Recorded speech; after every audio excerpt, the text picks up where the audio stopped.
દોસ્તો, ઘૂંટણમાં પહેરવાનું મોજું મતલબ કે ની કેપ એનો શું યુઝ હોય છે અને એ તમારે વાપરવું જોઈએ કે નહીં?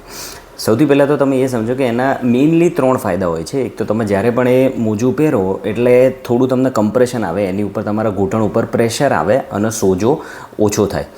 બીજી વસ્તુ કે તમને એક ચાલવામાં સપોર્ટ મળી રહે. અને ત્રીજી વસ્તુ કે તમને એક સેન્સ ઓફ સ્ટેબિલિટી કે થોડો કમ્ફર્ટ આવે. જ્યારે પણ તમે સીડી ચડ ઉતર કરતા હો કે કંઈ કરતા હો તો તમને થોડી ઘણી સેન્સ ઓફ સ્ટેબિલિટી આવે અને કોન્ફિડન્સ આવે.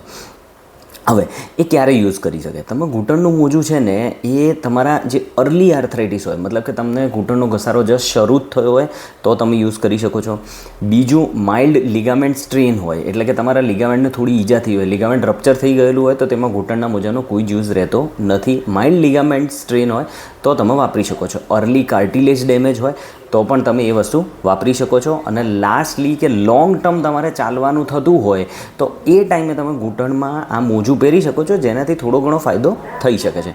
હવે જો તમે લોંગ ટર્મ આ મોજું વાપરો તો તમને શું નુકસાન થઈ શકે?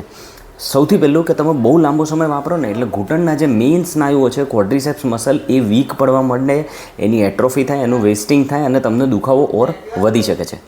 બીજી વસ્તુ કે આ મોજું તમે પહેરો એટલે તમારો અંદરની જે કાર્ટિલેજ છે, જે ડેમેજ થઈ ગયેલી છે, જોઈન્ટ ડેમેજ થઈ ગયેલો છે, એ કોઈ દિવસ રિવર્સ થવાનો નથી.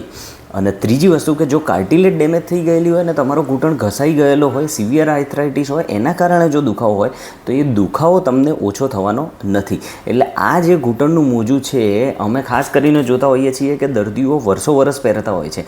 એ અર્લી કેસીસ હોય કોઈ પણ વસ્તુના, તેમાં જ ફાયદો આપી શકે છે. ધન્યવાદ.